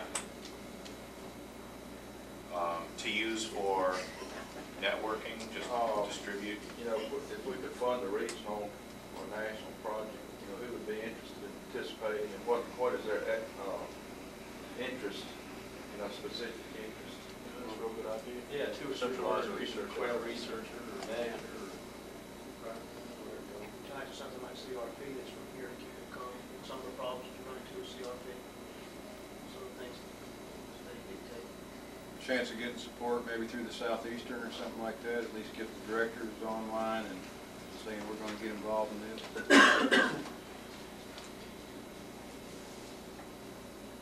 One thing I'd like to leave you with is that when you leave, I'd like you to think about that slide of those quail that I showed, the tremendous geographic variation that there is in quail.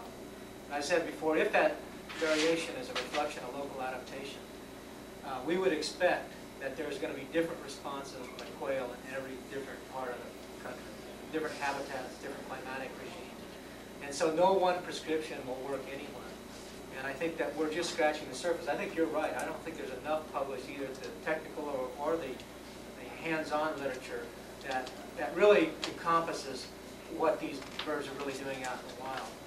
And so think about that and send to us your ideas of problems that you see that haven't been resolved and how you might think that they might be resolved. If we could compile those, we might just get a big list that might be part of one of these things that can be distributed to these agencies as saying, here's a list of things that we still need to resolve and some of the questions. And we will incorporate that into this overall document. And this is just the first step. I mean, I think there's lots of ways that we can go from here, and a lot of it depends on the energy and the response that we have. But it's a first step, and let's see what happens. One more thing for your plan of action, something Eric said and someone else over here got to it too. This is again an agency perspective now, and I know public lands aren't a drop in the bucket in some states, but one of the things I think